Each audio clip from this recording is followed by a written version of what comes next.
A very good morning, students and parents. It's wonderful again to catch you on the other side for this second session, which is predominantly meant to create an awareness amongst the freshers and their parents on various academic and non-academic rules, regulations, way of life at Shastra. And I'm sure most of you who attended the first session got a quick overview of the university. While there is a lot that still needs to be shared, it was in the interest of time that we could present a capsulated overview of Shastra. And it is in this session that we would like to disaggregate all the dimensions of the university and make it more interactive in a way that we will be open for questions from students and parents. And before I venture into the orientation session, my first request for students and parents is to use the chat box that you see in your screen to ask your questions and make it brief. And I fully understand and I'm mindful of the excitement that students have. There will be definitely cross communication between different types of students and parents on the chat box. You can do that, but make sure that doesn't interrupt the flow of questions. So if I were you as a student or a parent, I would rather post my questions in the chat box and reserve all forms of cross communication through other platform. Most of the students, why most? In fact, all students have now been given your registration number at shastra.ac.in as your official student email ID. You can use that for clarifying all the student issues amongst the first year student groups. Having said that as a background, please use the chat box to ask your questions and we will choose the questions and answer them. And I will keep choosing the questions intermittently so that there is a quick conversation and then taking your questions, then addressed by the dean and myself. So we will be toggling between different forms of communication in this entire 90 minutes that lie ahead of us. As I told you in the previous session, that this session is kind of an eye-opener for many. And we would be very happy to extend this session beyond 90 minutes. Depends on the type of questions that you have. And feel free to ask the questions and get your doubts clarified. Now, with this backdrop, let me begin this second session, once again welcoming all of you. And this session, we would like to present in a modular approach, where a little bit about the Shastra ecosystem, the academic ecosystem, what constitutes a degree program, what defines the curriculum contours of a degree program, the credit structure, the academic framework that is used to build these degree programs, the ways of evaluating a student's performance. And all of this will be the first part, where it will be about the structure of a degree program. By structure, I mean that the credit framework, the definition of credit, how every component of a degree program is unitized to a credit structure. So this is how all the degree programs will be identically designed. The design is identical, but the raw materials, the ingredients, the number of credits, that will differ across the degree programs, while the broad framework remains the same. And that part will be the first part. The second one will be the student life, which covers the hostel, all other extracurricular activities that await the students once they are here on campus. The third part will be about the other academic opportunities that will enthuse student to do well, aim for more, the research internships, the semester abroad programs, the scholarships, all the student benefits and all of that. The last part is still some students may have questions on sliding, what branches, when college opens, when the university opens, the academic calendar, and all of that will be the last part. And then we will, as I told you before, will be taking questions as we go through this session. So before I start the second part, I will take some questions that are related to the first part and then move forward. And then the third part will still, you can have questions from other parts as well. But then just to break the monotony, we will keep toggling between my talk, my colleague's talk, your questions, and that's how we will structure this second orientation session. So the first part, which is going to be the academic framework of the various degree programs, I would now request Dr. Pugarendi, who is the Dean, School of Mechanical Engineering, to give a quick overview of the academic structure on which all the degree programs are built. So Dr. Pugarendi will take over from me now.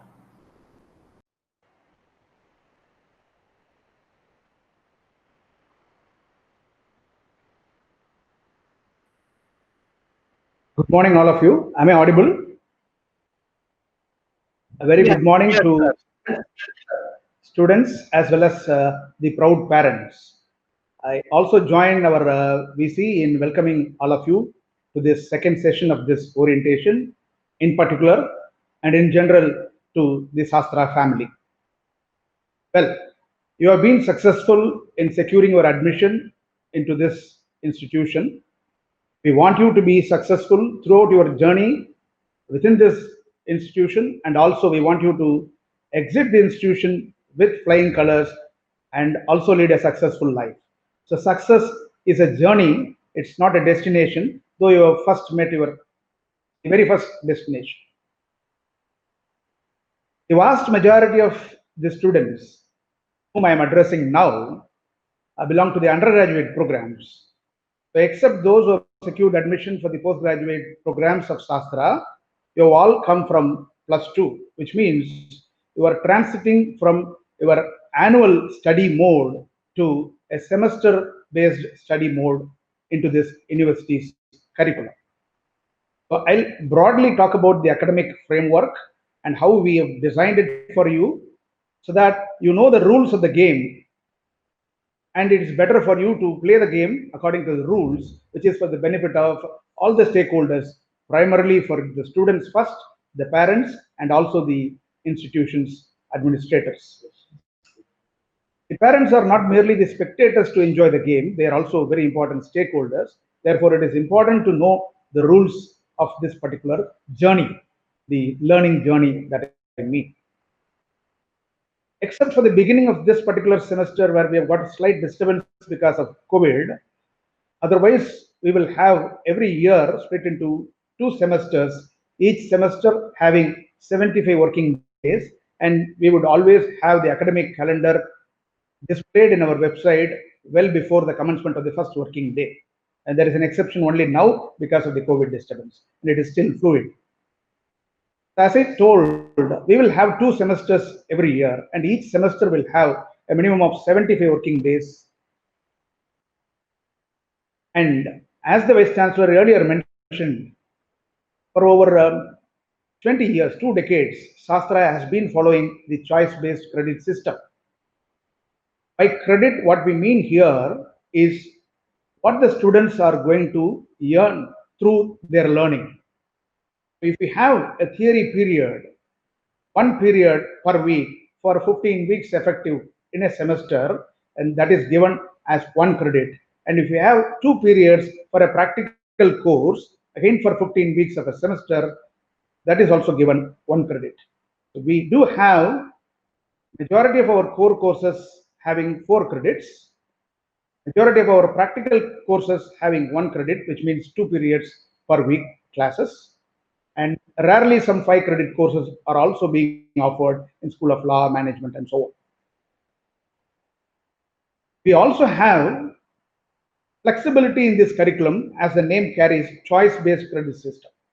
So when it comes to choice, it is the choice of electives in majority of the cases, and where the student strength is more, we restrict the class strength to 60. Therefore, we also have multiple sections, and it results in multiple teachers handling different sections of students. Therefore, the students also have the choice of choosing the faculty in addition to choosing the elective courses.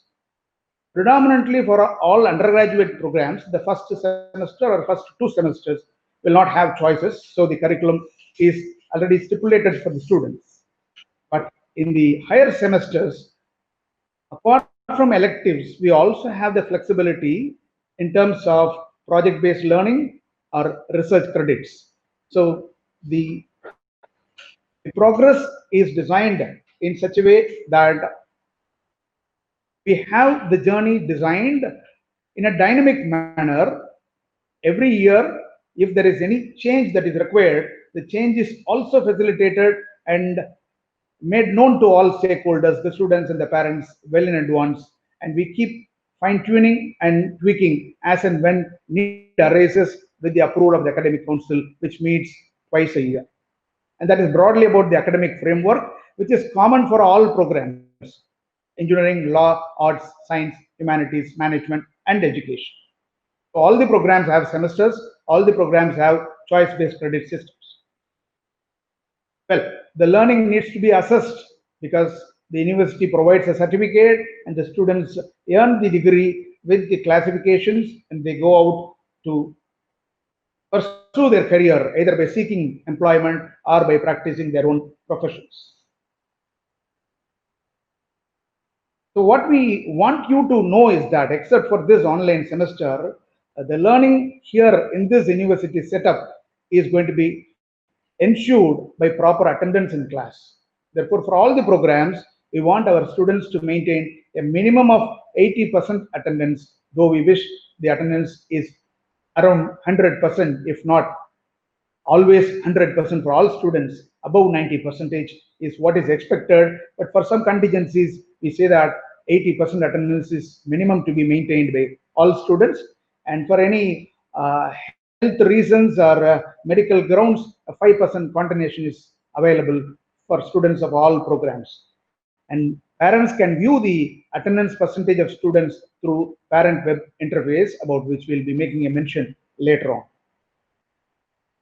So as I was talking about learning, primarily by participating in the classes, by attending and being attentive, participating in the discussions, then at the end, we are getting the assessment done.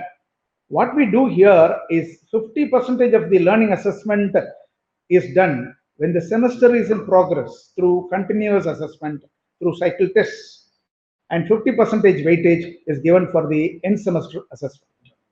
Only for this online semester, we have made a slight change. It is 25% weightage for the continuous assessment through online classes and the test, and 75% for the end semester. That is only for this particular semester. Otherwise, regularly, our assessment pattern is 50% for continuous assessment and 50% for the end semester assessment. And the duration of the examination for the end semester is usually 3 hours, and it is tested for 100 marks. The various classifications are explained from time to time, and it doesn't change from the time of admission of a particular batch of students till they graduate. So we have a provision for the students to leave the portals of the campus with the first class with the distinction, and in some programs with honors degree as well.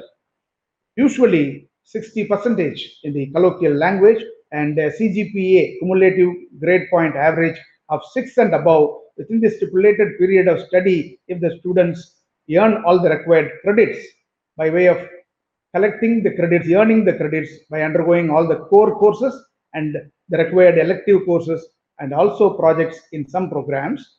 And if they earn, for example, for the BTech degree, if they earn 180 credits in the stipulated 4 years and maintain a CGPA of above 6, they get classified into first class degree. Above 7.5 and without any history of arrears, all the time passing the examinations in the first attempt, then they're qualifying for first class with a distinction.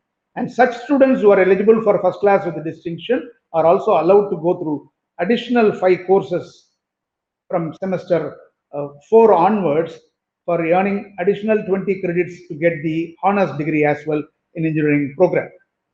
So we want all our students to know all these rules that are available, which will also be made available in our website for both the students and parents to see from time to time, so that you are motivated to make use of all these avenues that are made available for you. Over and above the normal academic curricular framework that we also have designed some special vehicles called ACRS, the Accelerated Credit Registration System, and SAP, Semester Abroad Program.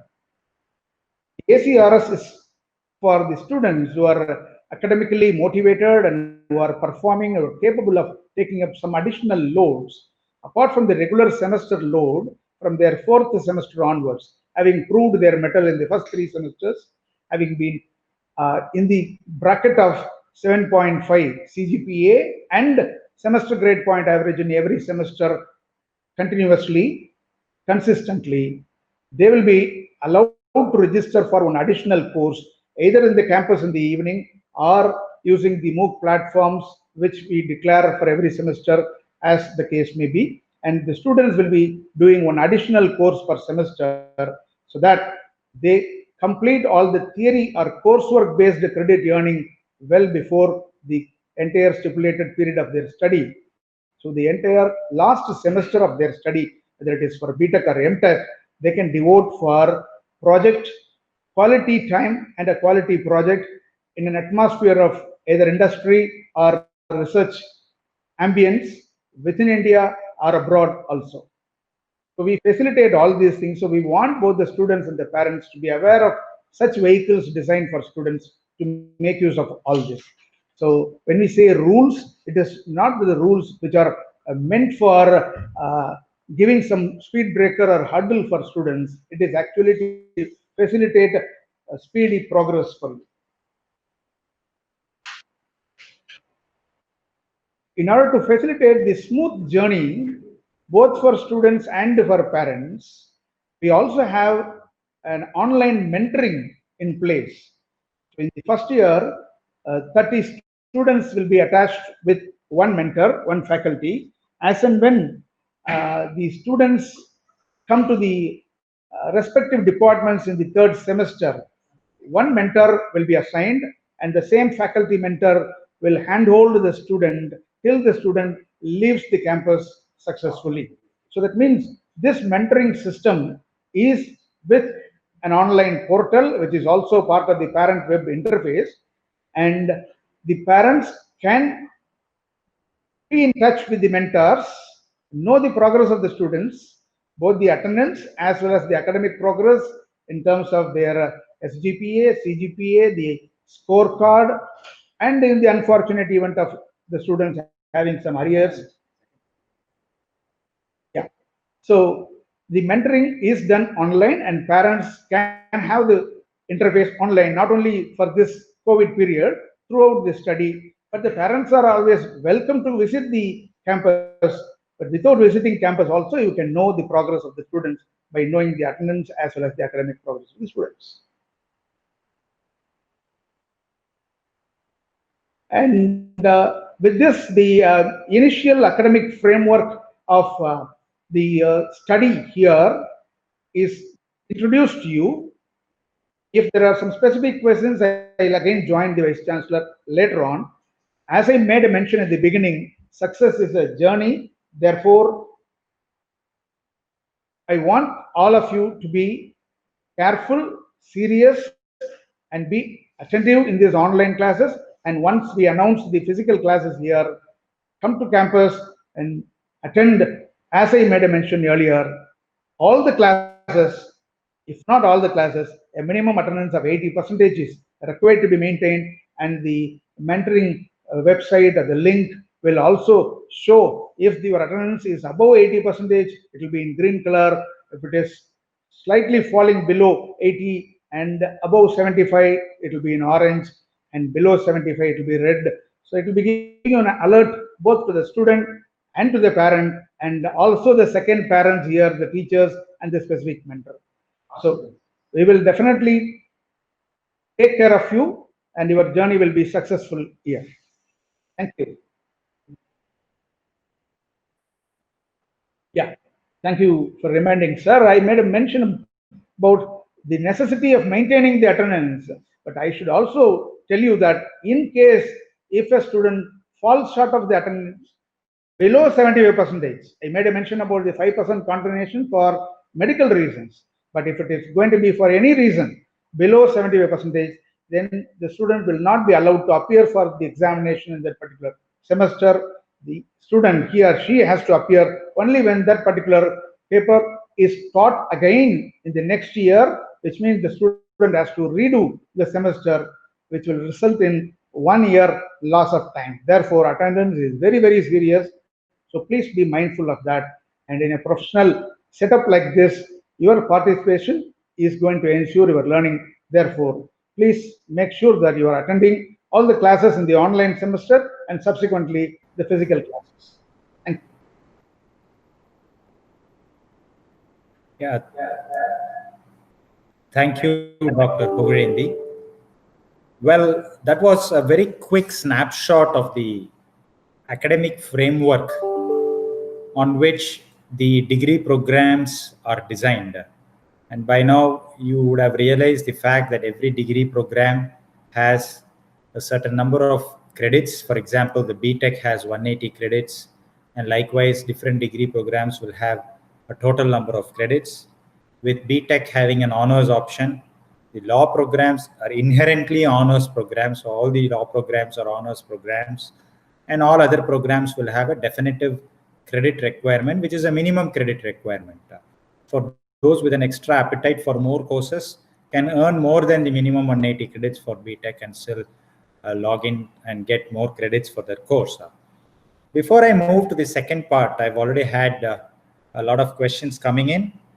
I'll just take 3 questions from the ones that have been asked, which I think is immediately relevant before I move forward, is on the document verification part. See, we have provisionally admitted you to various degree programs based on the records and documents that you have submitted.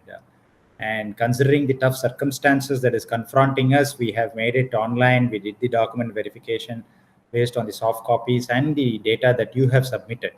But nevertheless, there is a process where we will have to see those documents. In some cases, you have scanned and sent it, but we would like to see the originals as well. So after the orientation is over, and just as we approach the end of this detailed orientation, we will share a document verification schedule, which will happen between 26th of September up to October 1.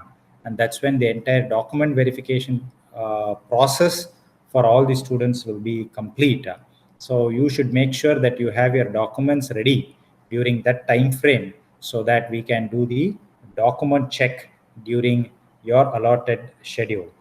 The second question that's been asked is the bona fide certificate. So once the document verification is all done, then you get converted into being a full-time student. You are full-time student now, but then for the purpose of issuing a bona fide certificate, once the document verification is done, we will issue a bona fide certificate, which will clearly tell you that you are a student of a particular program, along with a fee estimate for students who want to use that to get your bank loans. And talking about that, we have a separate session on bank loans as part of the orientation schedule. The third question is on sliding. We have done so far 5 rounds of sliding till we have reached here. And tomorrow is going to be the last round of allotment for the 6th round. after which there won't be any sliding for the next 2 weeks till we finish this orientation. The reason that there won't be any sliding is because this orientation is branch neutral. So it's same for everybody. That's why you would notice that most of the sessions are for all of you. Communication skills, yoga, motivational talks, all of this is meant for all the students except for certain sessions beginning from September 22, where it is school specific and degree specific, engineering, law and management, SRC, and so on. It is there you will have issues that are specific to the chosen discipline that will be addressed. So the sliding will not happen for the next 2 weeks, mindful of the fact that this orientation is as much as broadly possible branch neutral. And then on September 25th, we will do a sliding to accommodate vacancies that might arise out of withdrawals during this period. And then we will close the branch allotment before the classes start. That's the fourth question that says, when are you going to start classes? So a quick answer to that is October 5th, Monday, is when we plan to start the academic classes, meaning the engineering mathematics or programming or English or physics. So the first semester academic courses, which Dr. Pugarendi mentioned, is uniform, but nevertheless, you will be split into different sections, and courses for each section will follow a particular timetable which will be shared, and that will start from October 5th. Then September 25th sliding is for all branches except the CSBS, which is Computer Science Business Studies. Now that program is custom made from the first year because it's jointly offered with the TCS. So there won't be a sliding option for students who have joined CSBS. Of course, you will slide from CSBS to computer science or any other branch. But from October 5th onwards, if at all there is a sliding later based on your first semester scores, it will happen for other branch students, but not for CSBS, because CSBS programs are customized right from the first semester. The other sliding is possible in the likely event there are vacancies at the end of the first semester. That's based on your first semester SGPA. No longer will your +2 mark or JEE main scores, all of that will no longer have a bearing on the sliding that will happen at the end of the first semester.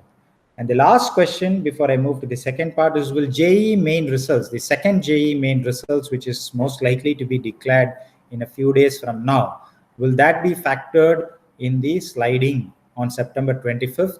No, that will not be factored, because we have completed the admissions only based on the first JEE main, and we will continue to do the sliding only based on the first JEE main scores.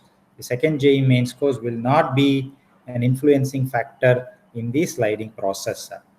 Now, having said that, let me move to the second part, which is about the students' campus life here, the hostel and the other part of the student life. There is no hostel facility for students who are enrolled into degree programs in the SRC campus in Kumbakonam. So let me make that clear. As was mentioned in the application form, of course, there are private hostels close by the campus, and this is predominantly for students who have gotten admitted into those 2 engineering programs in SRC. But for the main campus, yes, we have hostel facilities for students who are enrolled into different degree programs, both boys and girls hostel, but it is available only for those students who are coming from far off places. By far off, I mean those who are staying within a travel radius of 70 kilometers will not be given a hostel, because we have adequate number of university buses and public transportation that is available to reach you to campus on a day-to-day basis as day scholars. And only for students who travel from far off places, you will be given a hostel accommodation. As of now, we have not opened the hostel accommodation, considering that the classes are going to begin in the online method. The moment we get clarity on the SOP from the competent authority on opening up campuses to students, the hostel registration will start. We will give you enough advance notice for that, and students will be allotted hostels. And the first year hostel is necessarily on a sharing basis. So it will be a combination of 4-in-1, 5-in-1, or 6-in-1, as the case may be. And only when you move to the second year and onwards, you have the option to choose a single room, 2-in-1, 3-in-1, 4-in-1, with bath, common bath. All this combination starts from your senior year, where the hostel is allotted online on a first come first serve basis, while for the first year it is randomly allotted based on your registration. And it is just to make sure that since you're coming to a university campus for the first time, you have to develop a spirit of co-living with your friends, and that's why we want you to stay together so that you are not homesick when you come to campus once we start opening up. So the physical classes on a face-to-face basis will start only after we get clear instructions from the competent authorities. And the calendar that we will be following, which we will share before October 5th, for the first year will be the online calendar. And if we would be making changes to that once we start our face-to-face, you will be given advance notice of that, and then adequate time to switch over from online to a face-to-face calendar.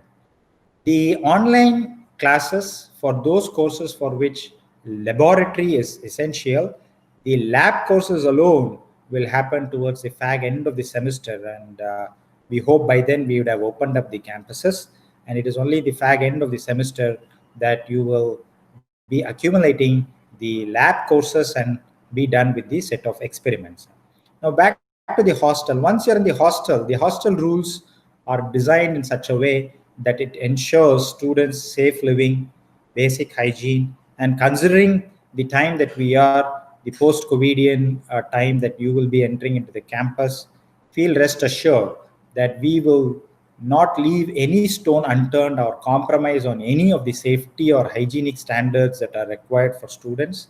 So we will go all out to make sure that your hostels stay, not only hostel, but also your classroom and all sorts of engagements inside the campus are safe, secure, and hygienic. And the hostels will be geared up to meet that expectation for students who are coming from far off places. The system that we follow in the hostel, as one of your seniors in the first session said, there are certain rules and regulations. And you must understand that these rules and regulations are because of certain thought process that goes behind them. There are certain reasons why we have certain rules and regulations, that a student can visit their homes only twice a semester. So if you take a semester, leave this semester, but for the subsequent semesters, if you take the odd semester, you will definitely have a Vinayaka Chaturthi or Avani with a weekend, or a Deepavali or a Dashara that has longer duration of holidays. So you will definitely have two reasons to go home.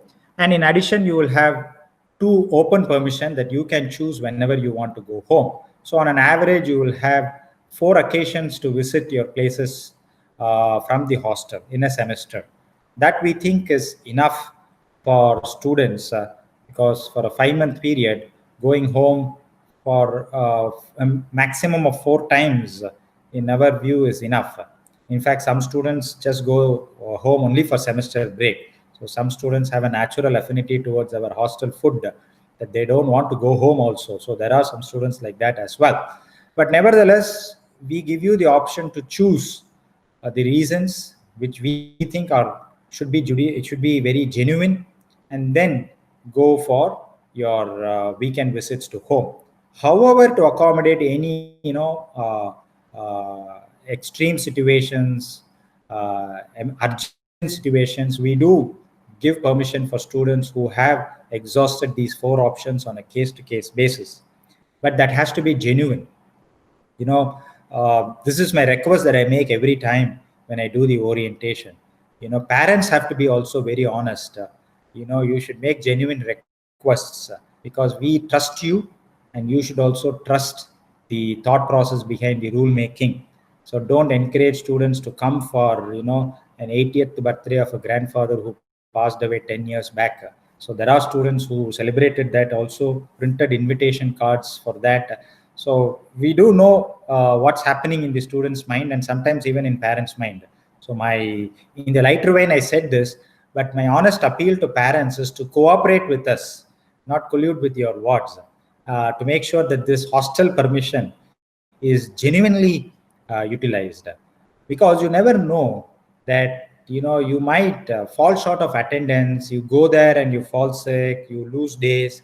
These are things that are beyond our control, and Dr. Pugarendi mentioned the strict attendance rules. Attendance is very essential. If you fall below 75%, nothing can be done.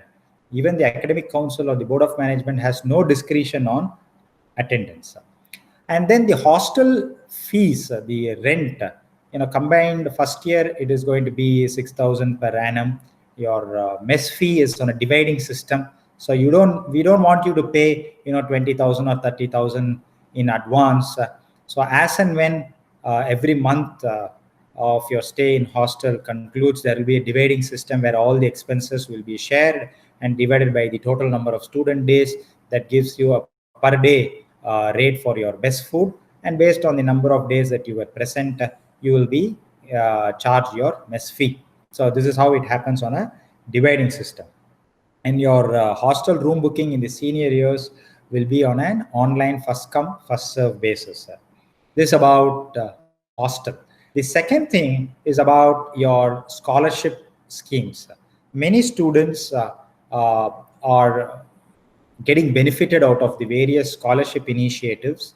The one that the management offers every year is the Dean's List, which provides scholarship based on your performance in your examinations, your annual in-semester examinations, and your at the end of every year, the CGPA. Based on that, the top 2% of the students will be refunded 20% of the tuition fee, and the remaining 3% to 10% will be refunded 10% of the tuition fee. The top 2% will also be given a Dean's List certificate. So that's something that most of the students aspire for as a merit-based scholarship. There are other philanthropic grants and scholarships endowed by corporates that will also be given to students who excel in certain specific tasks for which this endowment has been created. So those scholarships are available. For students staying in the hostel, those who continuously attend classes with the minimum attendance, though attendance is 100% necessary, we insist 95% attendance, a good track record, no indiscipline, involvement in no form of indiscipline, then paying their dues correctly on time, no default. These students, around 400 of them every year, will get their mess fee refunded as part of their hostel scholarship as well. And there are other government scholarships instituted by various government agencies, state and central. So we will facilitate that transaction so that you get benefit out of those government agency scholarships as well. We have a unique scheme. Honestly, I feel that students should not get a scholarship under that scheme. In the unlikely and the unfortunate event that a student loses their breadwinning parent, the student stops paying the tuition fee, the management will take care of the tuition fee till they graduate. Honestly, touch wood, that number should be zero is what we aim for, but unfortunately, such incidents do happen, and students study under that scholarship scheme. So that is also available, so that we ensure that students don't leave the institution because of the loss of their breadwinning parent. And lastly, the students are also covered by a group insurance policy, so that provides some benefits during certain unfortunate events. And as Dr. Pugarendi mentioned, there is also a parents' corner where a student's performance, be it the attendance or the mentors' comments or their CAA marks, all of that will be available online. So the parents can also share, get the student's username and password, and use it in the parents' corner to keep track of the students' performance. Not only their academic performance, even for students leaving the hostel, which is triggered by biometrics. The moment they leave the hostel, the parents will receive an SMS saying that, student has left the hostel at this time. So it is for the parent also to be consciously aware that the student is not available in the campus, they have left the campus with permission, so that you also can keep track of your students movement and their safe arrival at your homes. So this is about the hostel, and I will just stop here and request Dr. Pugurindi again to talk a little bit about the mentoring system that is in place, and also the initiatives that help students to do internship, the research internship through our long-term internship programs. Over to Dr. Pugurindi.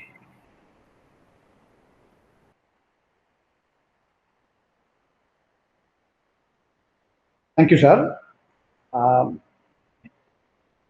Yeah, as I made a passing remark on the mentorship in the earlier session, you are aware that even the grown-up children, adults and adolescents, do require parenting. And one of our alumni in the welcome session made a mention about the parentage that is provided at Sastra.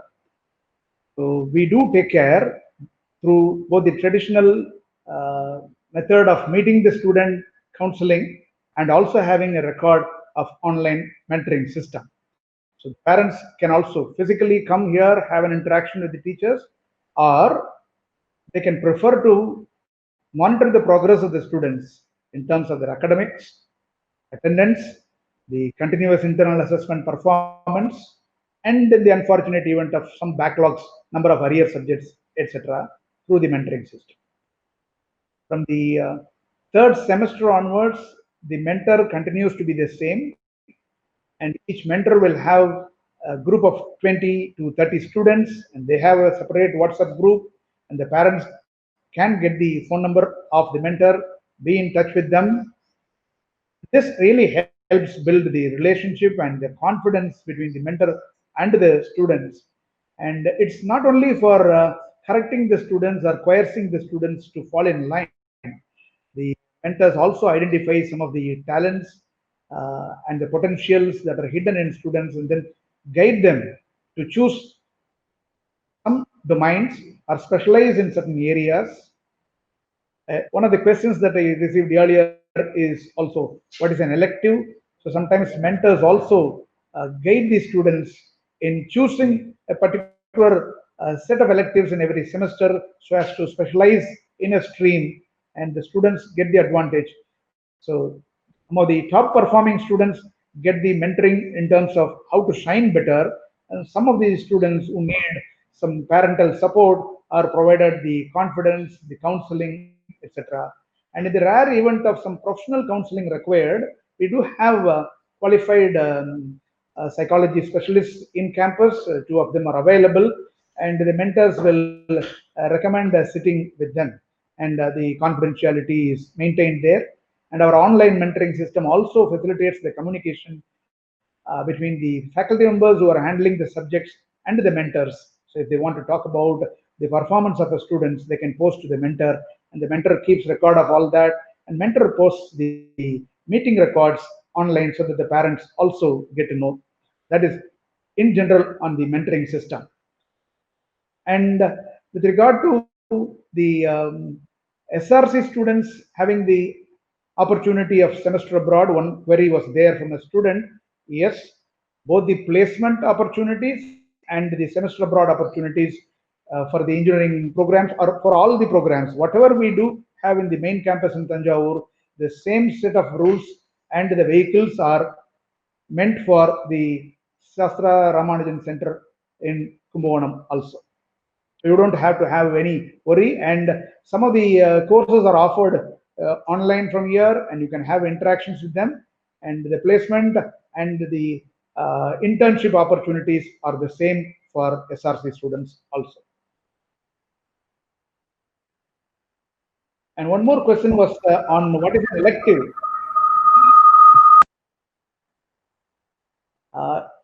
As I made a mention in the earlier part of the talk, in the first semester or in the first year, you may not have electives. So when you get to know the curricular structure, elective subjects are made available in the curriculum in the higher semesters. So under one elective, we will have multiple choices of subjects. So based on the interest, flair, and the field of specialization, the students will be able to select such courses. And all those courses will be of the same credits. We have two streams of electives. One is called the professional departmental elective. The other set is called open electives. So apart from facilitating the specialization of the students in terms of professionalism, we also facilitate our students to be a round personality, to get rounded up our overall holistic development by means of some open electives. So we have a pool of open electives covering arts, music, humanities, and how to appreciate all this human excellence, the values, essence of Bhagavad Gita. So it's a very large umbrella of electives that we have, and students from all branches are free to choose such electives, and 12 credits are to be earned for a BTech student from this particular pool of electives. So this facilitates students to actually look for the overall life after the successful qualification to lead a successful career. So as our mission statement is there in our website, as you can see, we are not only interested in generating professionals or the graduates or postgraduates. We would like to see our students, and later when they become our alumni, lead wonderful life, successful life, touching the lives of others in the society wherever they go throughout the world. Yes. Yeah, thank you, Dr. Pugarendi. Now, before I go to the third part, I'm going to take some more questions that have come. The first one again relates to the sliding part, whether sliding from SRC campus to main campus is possible. Now, that is not possible. Sliding is within the campus because that had a different rank list. This campus had a different rank list. So sliding is within the campus across programs, but not between campuses. The another question was some of the students, especially the students who have joined the PG program, you might have your end semester courses during the orientation. So those sessions definitely will be recorded, and we will be sharing it in the small Google Classroom of PG students. So when you miss those orientation sessions, you can always archive these recorded sessions to catch up with those sessions that you have missed. And the another question was on the books for first years. See, you are actually making a very big transition from school to a university ecosystem like this. While the first year, yes, we have a certain set of standard books which we prescribe only for first year students. Now, that part is not immediately required, but we will make an announcement when it is required that you purchase the books. So the books definitely will be a part of your first year stay. So once we make the announcement, you just have to register, pay for the books, which is only for the first year. And moving forward, the second year onwards, it will be a kind of a spirit that will encourage you to refer as many books as required for course. So that is why we don't call it a textbook, or you should own a book. These are all reading material, reference books, suggested readings.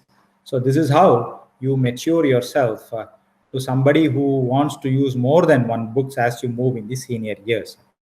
Another quick question that I would take before I move to the third part is on hostels. There is a question on whether AC is available in the rooms. No, we will not have air-conditioned rooms in the hostel. All the hostel facilities are non-AC facilities. It's for some specific reasons. It has to be affordable. So hostel is non-AC and it's a vegetarian mess. So there is no AC. Well, it's not that we cannot provide AC. So sometimes, when you have AC, students just tend to oversleep under a very good comforter, miss classes. At the end of the day, it affects the middle class very rudely and harshly. So, we don't give an AC facility in the hostel, so that's not possible. So as I move to the third part, which is about placements and other student activities, the placement department of training and placement is the most sought after department by many students, and rightly so, because many students want to graduate with a job in their hand by way of this campus recruitment. And I must say that many companies visit the university every year on a regular basis to pick students from Shastra. And one of the main reasons is because the admission system has ensured that some basic level filtering is happening, and quality students prefer Shastra as a place to study. So that has given a very positive impression about the students, and they come and visit. And we have been having a very good relationship with various recruiting companies, beginning from the product companies who give you an annual pay package of 30 lakhs, 40 lakhs, whether it's Amazon or PayPal or Microsoft, or other premium hiring companies like Zoho or Freshworks or Mu Sigma, or core companies like Ashok Leyland, TVS Motors, or the typical IT services companies like TCS, Wipro, Infosys, Cognizant, and the list is endless. And as I speak to you for the 2021 batch, already around 15 companies have come and more than 200 students have been placed already. And I must record with a very sincere sense of gratitude and appreciation that many of the companies have honored the job offers to our 2020 batch. We were one of those progressive universities that conducted the examinations for the 2020 batch and made them graduate in a very timely manner. And many of our students have already gone for their higher education or started working in their workplaces where they were given campus offers. So the Department of Training and Placement has put in place a very structured program that prepares students for facing interviews. So that structured program is a personality development program that is integrated as part of the coursework. And companies that come and recruit are appreciative and also give feedback on how we can improvise these programs as the students move forward.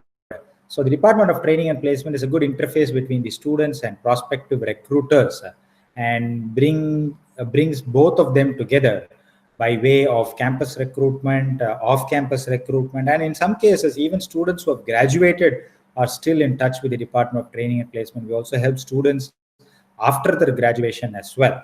In addition to the preparation that we give for students for placements, the department is also actively engaged in other training programs that prepare students for various competitive examinations.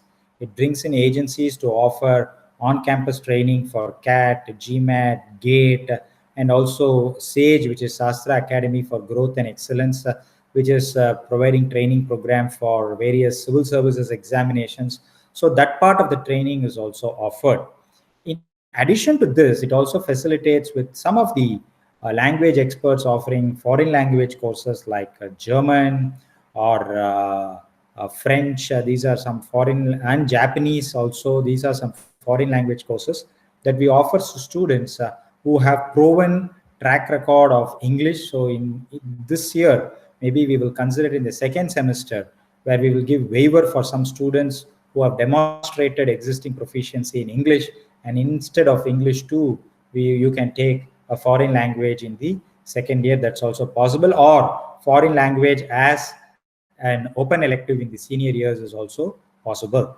So that's the foreign language initiative. The second student element is the vibrant student clubs. Various student clubs are operational, and these are all fully run by students. Students who come with specific interests in dance, music, Carnatic music, Western, literary, English, Tamil, Telugu, Hindi club, drawing, painting, craft. So all sorts of such latent skills that the students possess, This will be nurtured, nourished, and enriched through various formal student clubs that the students run by themselves. And this will be part of the orientation towards the end, where the students will have a separate session and explain to you on the different clubs and how they will be doing auditions to select students to represent the university in the university teams based on their expertise. And beyond the student clubs, also we have the Nss and Ncc unit. So students who have active interest in social engagement projects, we invite students to be part of our Nss, Ncc. For law students, you can be part of our legal aid camp, which is one of the we are one of the pioneers in conducting legal aid. In fact, amongst all the law schools in the country, we have been conducting the maximum number of legal aid camps, which is a constitutional mandate, and it's very active. So students can also engage with such initiatives that takes them closer to the local ecosystem here. We also have a very strong student club that takes care of this with a passion to add value to not only the peer group but also to the local ecosystem. They visit schools and villages in the weekends and take classes for the students. So we have the Anukul Shikshan, students help other students. So all this will give some sense of responsibility through various student clubs as well. The last thing about the student club is, in addition to encouraging students to be part of the student clubs and enrich their skills, we also have specific classes that also happen on campus, like a violin class or a Carnatic music or Veena classes or Veda classes. These happens on campus. So students who are interested in joining these classes can always enroll. Once you are here, you can start enrolling for those programs and be part of those regular classes that will be offered by experts who come and teach those classes on campus. So that's also available for the students. So you don't have to have the feeling that these types of skills, you will be disconnected from that. We will do all that is required to maintain the continuum in your other artistic abilities so that that also gets enriched during your stay on campus. So while I pause here, I also have some questions on the school specific orientation. So there are some questions that are being asked whether there will be a school wise orientation. Yes, if you notice the schedule that we have given to you, the engineering orientation, so we will try and cover a school-wise orientation so that you get an overview of School of Electrical Engineering, Biotech, Computer Science. So all of that will be covered in your school-wise orientation, and likewise for management, law, and all of that. There is another question that is asked on whether we are allowed to bring electronic gadgets inside our classroom. Well, now we are in the phase of an online education, where if I'm going to say that no electronic instrument is going to be allowed, then I would be branded as a digital primitive. But we encourage students to bring their own devices, because this entire campus is Wi-Fi connected. We give you free internet. So one device, one account is the policy that we have. So you can connect one of your devices, your laptop or your PDA or whatever the case may be. Those are allowed inside the classroom, but you cannot use it for your other private chats or communication or recording sessions or be active in social media when the class is on. So for all those purposes, you will not be allowed to bring your gadgets. Only for the purpose of a teaching learning transaction, we would encourage you to bring your electronic gadgets. The other question is on the bus facility. Bus facility is available for students who want to have a daily commute from Trichy, Tanjavur, and Kumbakonam. Again, we will give you enough advance notice, give you time to book for your buses. Once the clarity is there on when we are going to open the classes, till such time you don't have to worry about that. Of course, bus services are available for the day scholars. And the another question is on, sorry, I'm just, dress code. Yeah, we have a dress code for lab sessions. Students, the boys will have a khaki uniform, girls will have a lab overcoat. So that's the dress code for the laboratory sessions. While for the general dress code on a day-to-day basis, no shorts or no t-shirts inside the during working hours. Uh, no jean pant that is more torn than seeing fabric in it. So today there is a that's a fashion statement. You have a jean that is torn at different places, and I'm surprised that is more expensive also. So, but you might spend 5,000 rupees on a torn jean, but you cannot wear it for our day-to-day academic purpose. Girls, a salwar with a dupatta or a sari, that's the dress code for the girls. So there is a well-defined dress code that ensures that on working days, students adhere to these dress code. And while you're inside the hostel, you are free to have your own dress code as long as you're inside the hostel. When you come outside and visit library or other places where there is outside traffic also, the college dress code will remain in force. The next question is whether classes for all programs begin on October 5th. Yes, classes for all the programs will begin on October 5th. Law, MTech, engineering, BCom, all programs, the classes will begin on October 5th. Now, I will now go to the fourth part. Okay, there is another quick question that's popping up, whether all these clubs are available in SRC. Yes, all these clubs are also available in SRC. So they have their own student clubs that encourage students to participate in various forms of music, arts, and they have their own separate cultural team. So when we have the campus life session that's going to be anchored by the students, you will come to know of those three flagship events, which I didn't want to actually share with you now, but since you have asked that, I'll just give you a teaser for that. We have three flagship events that Shastra conducts. One is Kurukshastra, which is our annual cultural festival. So that sees participation from over 50 colleges across the country. Students come and participate in various arts and drama, music, dance, all these events. Followed by a pro night every day. It's a 4-day cultural fiesta. So you will have a pro night every day.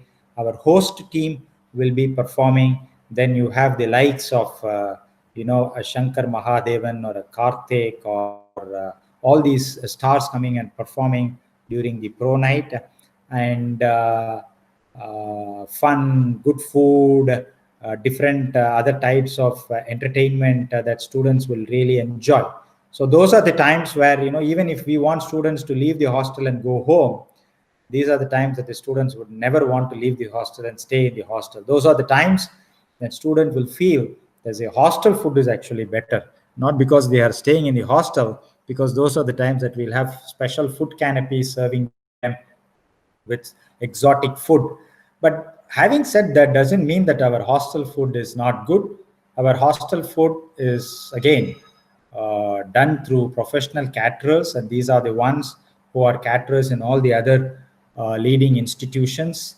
Our endeavor is to maintain an affordable, at the same time healthy, safe, and hygienic food.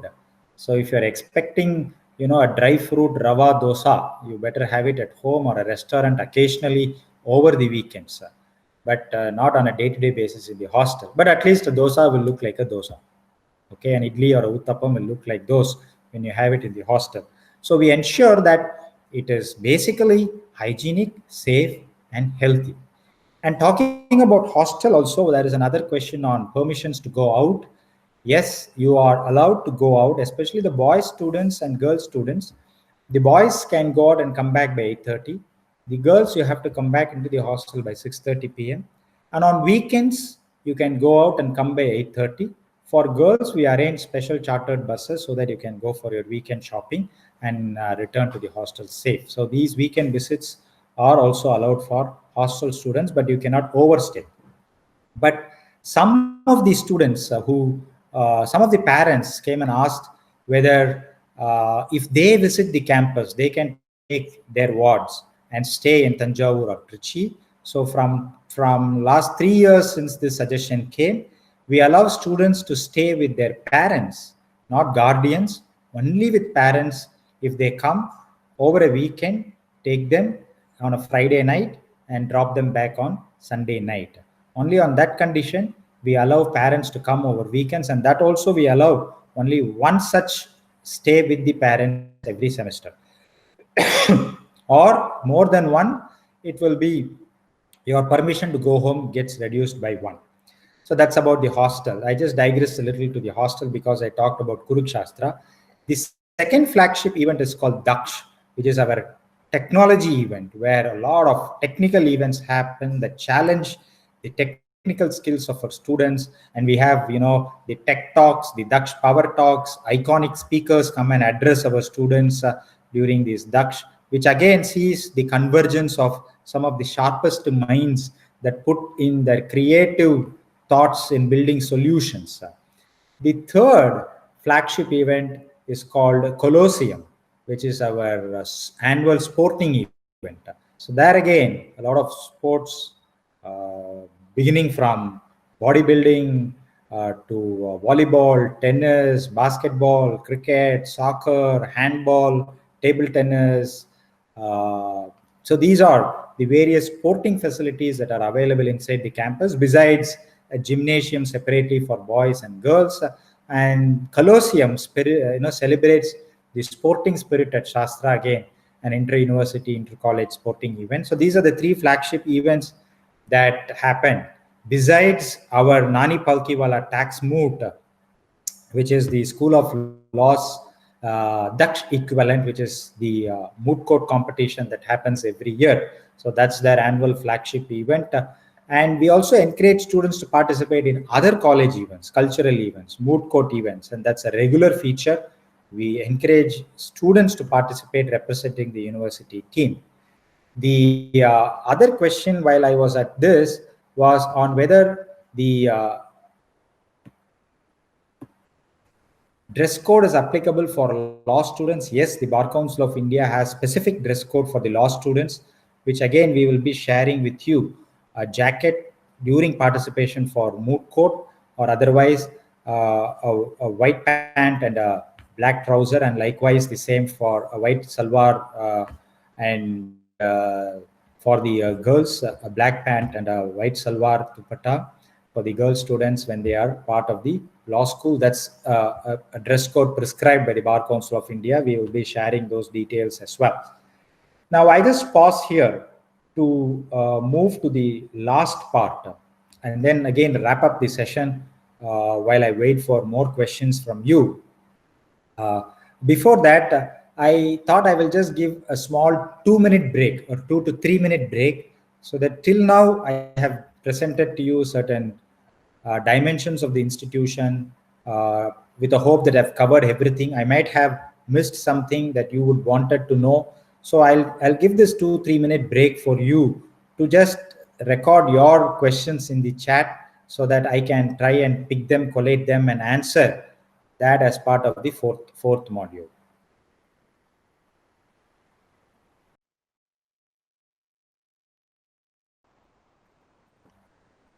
Yeah, thank you. I am back again. I have a list of questions before I summarize the orientation session. Let me begin with the foreign opportunities, which was very briefly mentioned as the semester abroad program. Now, we have a very finely structured semester abroad program. Unfortunately, it might not take off the usual way for this batch of students. The semester abroad program is designed in such a way that students will have an opportunity to visit certain collaborative partners, universities in North America or Europe or the Asia Pacific, to do what we call as the research internship. See, typically what happens is a semester abroad program in many universities, students go and they go to a different university, pay a fee and complete coursework there. But we don't encourage such form of a semester abroad because anybody can do that. I mean, if you have the money, you can go to any university one semester, pay for the credits and come back, and we treat them as equivalent credits. But we are not very particular and we don't encourage students to take that route, because you might as well explore that route when you go for your full-time graduate program. But when you are students of Sastra, what I would like you to do is to go there as a research intern so that you contribute to an ongoing research and learn something new and use that opportunity to build a network that can provide you a PhD or a graduate admission. So when you in fact attend the alumni panel discussion that's going to happen on Friday, there are two students who are beneficiaries of the semester abroad program who went to Harvard and then went on to finish their PhD in Cambridge and postdoc in Stanford. So this is the type of avenues that open up in these semester abroad programs that you go as research interns. So when in the US, we have such a structured engagement with the Cornell University, the Harvard MIT HST program, the University of Pittsburgh, Penn State, Texas at Austin, University of Tennessee, or in Europe with some of the universities in Sweden, in Spain, or in Asia Pacific at the University of Tokyo, or with in US or NTU or Deakin in Australia. So these are the students who will go during their 8th semester or the 10th semester if they are part of the integrated MTech program, where you spend 6 months, 4 to 6 months to do your research internship program. So every year around 100 students go on their research internship to such foreign collaborative partners. And these are partnerships that we have stitched between Shastra and the collaborative partner. And to those students, we also give a stipend, a scholarship by way of a refund of their round trip airfare by the most economic route and a monthly stipend of $200. So this is how we encourage students to go on research internship. While these are students who go on to work with collaborative partners who Shastra has actually stitched a relationship, there might be students who in their own ways will have networking and manage to get an internship to go abroad. So we also encourage those students, except that the scholarship to those students is on a case-to-case basis. Depending on the type of the institution, we also give scholarship to such students. But we encourage students to also go on such high-quality research internship programs on their own accord that they would like to build. So this is on the semester. And for the law also, we have a good relationship with the Washington College of Law, where we encourage students to go for a summer program, that especially for the 3rd and the 4th year. The summer program is when they finish 2 courses, mainly in international trade law and diplomacy law, so that when they come back, they don't have to do 1 or 2 courses in the regular curriculum. So that's the program that's available for the law students. The next question is on the safety in the hostel. See, as I said before, we ensure that the students are safe in the hostel. And we want students to stay in their rooms. Of course, since it's a hostel life, you have the liberty to go to different rooms, friends, meet them. But every night you have to come back to your own places, because every night there will be a roll call. And a student who's missing in the roll call will be immediately questioned. Parents will be informed. And if it's for genuine reasons, we understand. But if you habitually make it a habit not to be in the rooms at all, then you might not get your hostel accommodation the next year. So we are very strict on hostel rules. And for the girls, yes, just as there is roll call for the girls, there is also roll call. I mean, for the boys, there is roll call for the girls students also. Every time you are supposed to be in the rooms for the girls. In fact, I used to jocularly say, the safety of the girl students is very important. Every girls hostel, there is only one man that is allowed to enter the girls hostel between 9 p.m.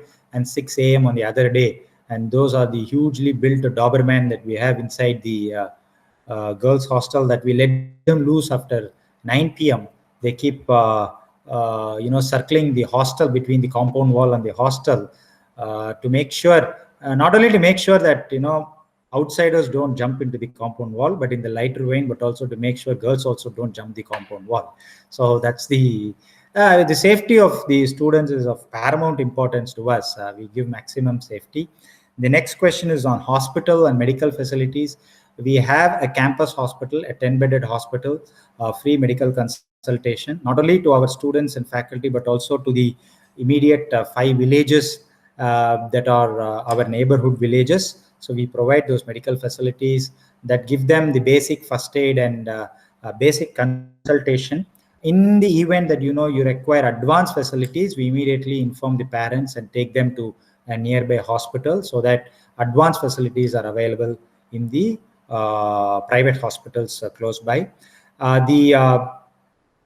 The next question is on the attendance online. See, the attendance online is a new creation because this itself is a new experience for us. So your online classes, once we begin on October 5th, technically speaking, I can say that there is no need for attendance. But in the interest of your progress right from day one, I would encourage you to attend all the online sessions. However, all the Google Classrooms will have the recorded versions of the online sessions, so that if you miss certain sessions, you can always fall back on those recorded sessions, so that you are catching up with those sessions that you have missed. Now, you would have noticed that this Google webcast that is done today, it's a live webcast because we are beaming it to around 3,000, 4,000 students. Now, once the classes start, it will be a different Google Suite atmosphere altogether. All of you will be part of a Google Classroom of a strength of 60 students or 120 students, as the case may be. So you will have more Google Classrooms, and all those details will be shared with you. But remember, the registration number that is allotted to you now, the registration number at shastra.ac.in, that is your identity, and that is your entry pass for all the Google Classroom. So make sure you have that. I already have questions on still students don't know their registration number. It's available in the website. You just enter your application number, you get your registration number. For students who have forgotten their application number, enter your registered mobile number, you can get your registration number, and that's an entry pass to all the online sessions. The next question is on the laptop, whether it's must. Again, I told you in today's emerging scenario, a laptop, I wouldn't say it is a must, but it is essential. But it is not that only laptop alone will deliver the goods. There are other low-cost versions that you can also use for your online transactions. Well, as you move in the senior years, you might require a laptop. The choice is yours. The next question is, some seniors have said that there is no cricket ground.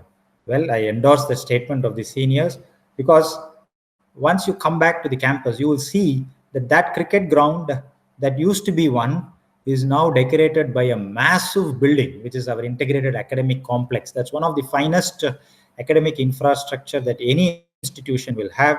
This is state-of-the-art facilities. And since that building has come up there, our cricket ground has moved to a new place, so it's all ready and done. So it will be ready for you to play once you come here. So we are back to square one in terms of the sporting facilities. The cricket ground is up, back and running. Facilities for jogging. It's a big campus, so you will see students jogging in the morning, taking a walk. For the girl students inside the hostel itself, we have sporting facilities and the jogging track. You make use of that as well. And you can also come for a morning walk. Not that girls cannot come out of the hostel. You can come out. The gymnasium and the indoor stadium is also meant for the girls on specific times also. So there is a shared facility, so that also can be given.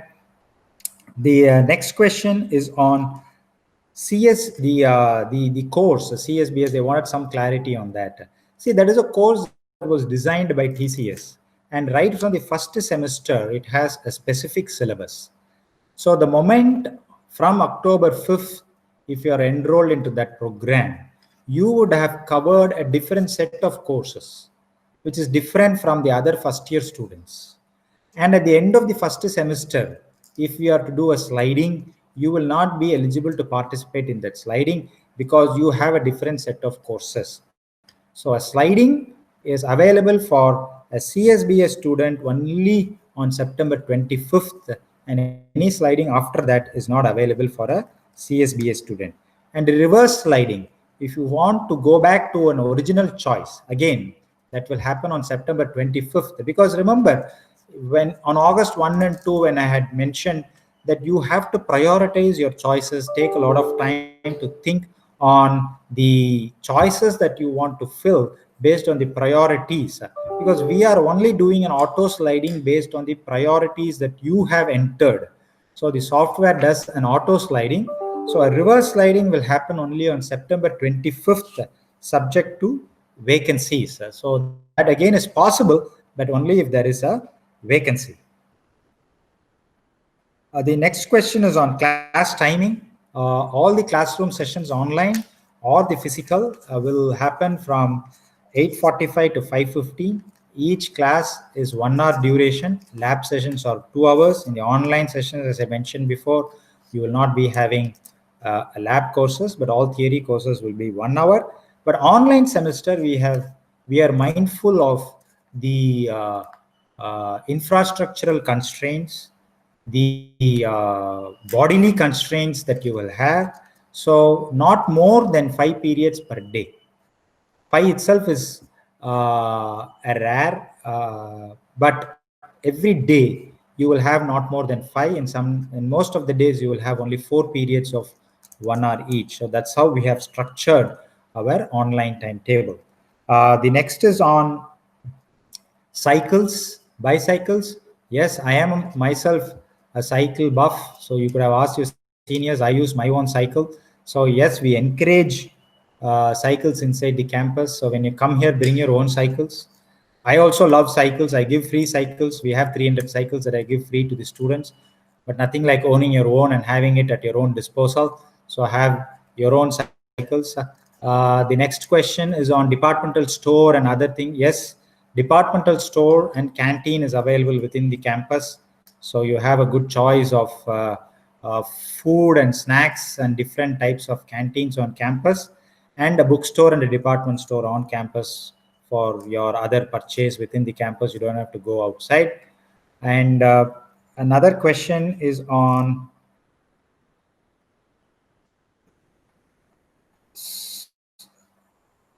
class timing. I have done. Well, so the last question, I thought I will finish with, oh, I still have questions coming. Okay, so these are questions. Okay, now there are some questions on, I have typed my name wrong. My phone number in the admission portal is wrong. So don't worry about that. After the orientation is over, that window, that document verification and name change, all of that, we will give that window. That week you can get all your records corrected, spelling errors, change in address, change in mobile phone numbers, all of that can be corrected in that window, and that will be the one that will be used to print your ID card or all other certificates and documents that the university will be issuing. You will be issued an ID card. Once you come here, you can get your ID cards as well. The grading system, as was mentioned, it's a SGPA, CGPA. So the credits that you earn get converted into letter grades every semester, starting with an S grade, A plus, A, B, C, D. Anything below that is a failing grade. If you don't appear for an examination, you get an exposure grade. So all the letter grades at the end of every semester gets converted into what we call the SGPA, which quantifies the letter grade. And every SGPA, which is a semester grade point average, gets cumulatively added and get translated into your CGPA, the cumulative grade point average. Will there be a change in fees if my CGPA is more? As I had mentioned before, that question comes, the answer comes in the form of the scholarship schemes that we have. Merit-based scholarship is for students based on their CGPA. So if you're on the top 2%, you get your Dean's List scholarship. 3 to 10%, you get 10% of your tuition fee refunded. Kumbakonam campus, do we have a ground library? Yes, it is a self-sustained campus. Not that you will have to come from Kumbakonam to play cricket here or use this library. The online resources are available even for students in the Kumbakonam campus. So we have a rich collection of online resources as well as a physical resource that has printed collection inside the library, which is a self-sustained library in the Kumbakonam campus as well. So I think I have taken almost all the questions. I only wish that I could have seen the parents, seen the students, just as I used to do every year, because the orientation session is one session that my senior students, your senior students rather, also eagerly look forward. I would be supported by a bunch of 100, enthusiastic and energetic volunteers running here and there and taking you to hostel, addressing parents' concerns, which anyway will happen when you come here on campus, when you come to take your hostel. So you're going to see the students, senior students who will be helping you out in all possible ways. That's one thing that I miss. And of course, what I miss is the usual fun and laughter and the humor and the other things that happen in the face-to-face orientation with parents and the students. But nevertheless, we thought this is one way of directly connecting with the parents.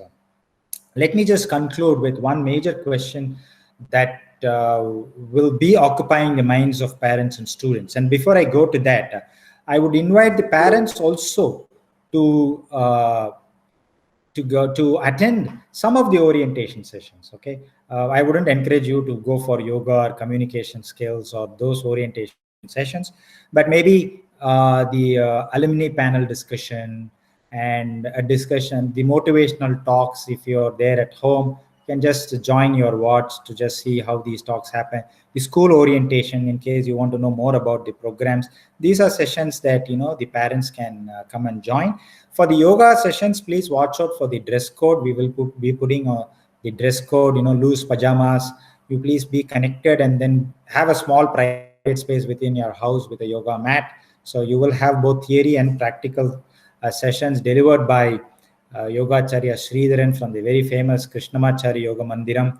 So for the yoga sessions, please have your private space at home. So these are sessions that we thought will lay down the foundational structure for you to kind of a soft launch to our courses, the academic sessions that's going to begin from October 5.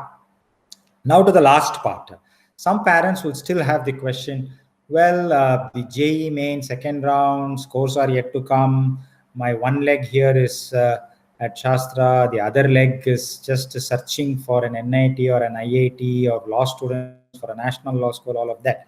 So we really are mindful of that fact, and we don't want to stand in the way where students have their option to exercise and study in other institutions as well. And that is why we have also extended the fee refund rule, last date, everything. So till September 18th, you can feel free to leave the institution with the minimum refund. That 1,000 will be the cancellation fee. And since we are closing September 25th, and that's when we're going to do the sliding, which will accommodate vacancies that might arise out of up to September 25th. If those vacancies that arise after the September 25 counseling that gets filled, students leaving after before September 25 will get your tuition fee refund as well. So this is how we have structured and stretched the refund policy, because we need to now start. You're in a professional degree program, so we have to start classes from October 5. We cannot endlessly wait for all counseling, JEE main, JEE advanced, and then they will do 8 rounds, 10 rounds. So that will happen. So, but we cannot afford to wait for a professional degree program like ours. We have to start and get running. So October 5 will be the day when we start our classes. There will be some structural adjustments in the academic calendar. So there will be a very shortened summer or a winter vacation for the first semester, and maybe shorter than usual for the summer vacation, so that we make good the time that we have lost because of this COVID. But beginning the second year, you will be back to the normal academic calendar. And by normal academic calendar, I mean we'll start July, end the semester in November. Your December is for your winter vacation. Again, start January, end the semester by May. June is for your summer vacation. So this is how we structure the regular academic calendar, so that we give opportunity for students to do useful productive work during the summer or the winter vacation. And that's how our students get a lot of these IAS fellowships, the Indian Academy of Sciences fellowships. Consistently, Shastra has been able to send the maximum number of students in the IAS fellowships, where students work as second year, third year students work as summer or winter interns in some of the premier CSIR or other labs across institutions as a IAS fellow.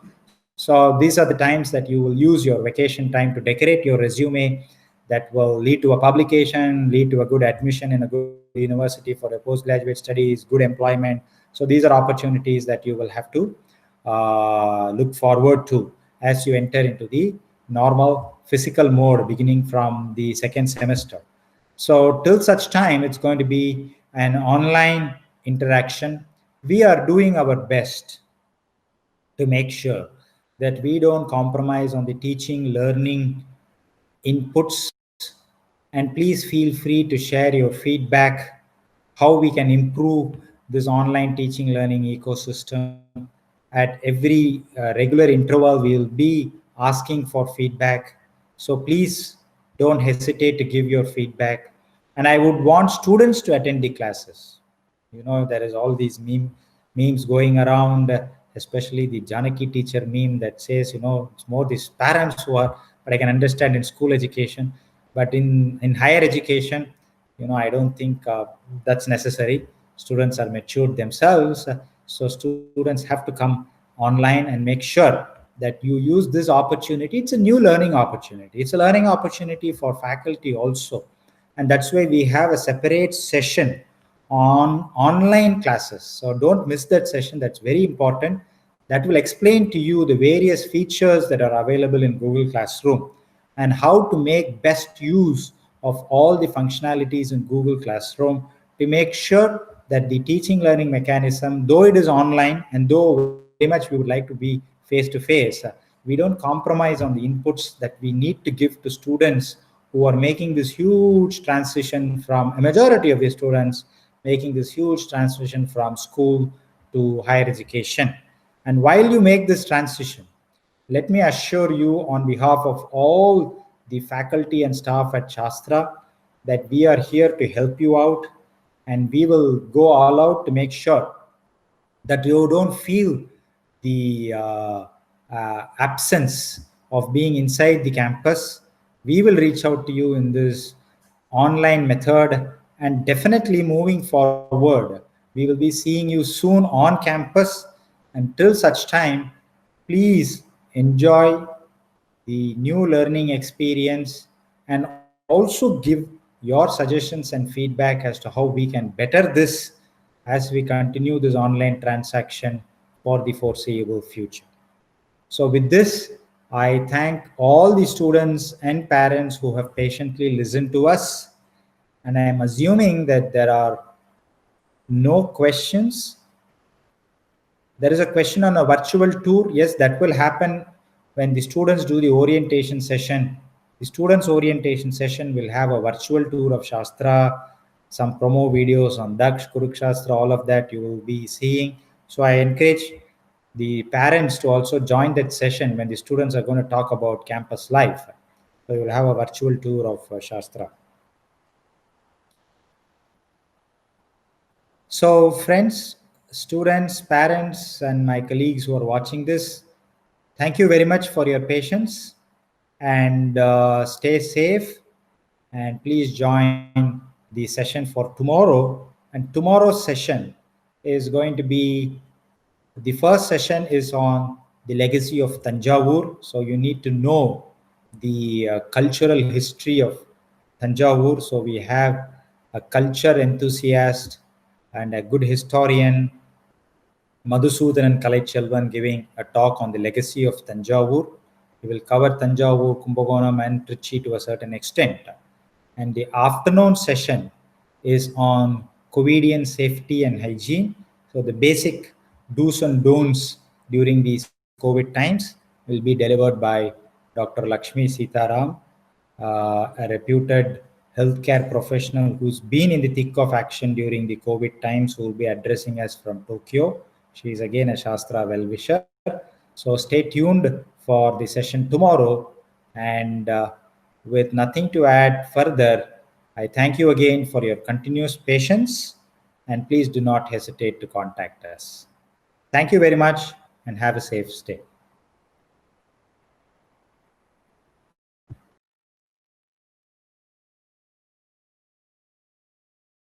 this huge transition from school to higher education.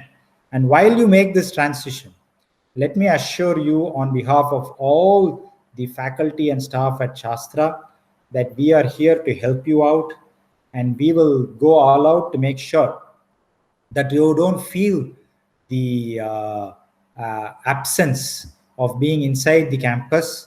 We will reach out to you in this online method, and definitely moving forward, we will be seeing you soon on campus. Until such time, please enjoy the new learning experience and also give your suggestions and feedback as to how we can better this as we continue this online transaction for the foreseeable future. So with this, I thank all the students and parents who have patiently listened to us, and I am assuming that there are no questions. There is a question on a virtual tour. Yes, that will happen when the students do the orientation session. The students' orientation session will have a virtual tour of Shastra, some promo videos on Daksh, Kurukshastra, all of that you will be seeing. So I encourage the parents to also join that session when the students are going to talk about campus life. So you will have a virtual tour of Shastra. So friends, students, parents, and my colleagues who are watching this, thank you very much for your patience, and stay safe, and please join the session for tomorrow. And tomorrow's session is going to be, the first session is on the legacy of Tanjavur. So you need to know the cultural history of Tanjavur. So we have a culture enthusiast and a good historian, Madhusudanan Kalaichelvan, giving a talk on the legacy of Tanjavur. He will cover Tanjavur, Kumbakonam, and Trichy to a certain extent. And the afternoon session is on COVIDian safety and hygiene. So the basic do's and don'ts during these COVID times will be delivered by Dr. Lakshmi Sitaram, a reputed healthcare professional who's been in the thick of action during the COVID times, who will be addressing us from Tokyo. She is again a Shastra well-wisher. So stay tuned for the session tomorrow. And with nothing to add further, I thank you again for your continuous patience, and please do not hesitate to contact us. Thank you very much, and have a safe stay.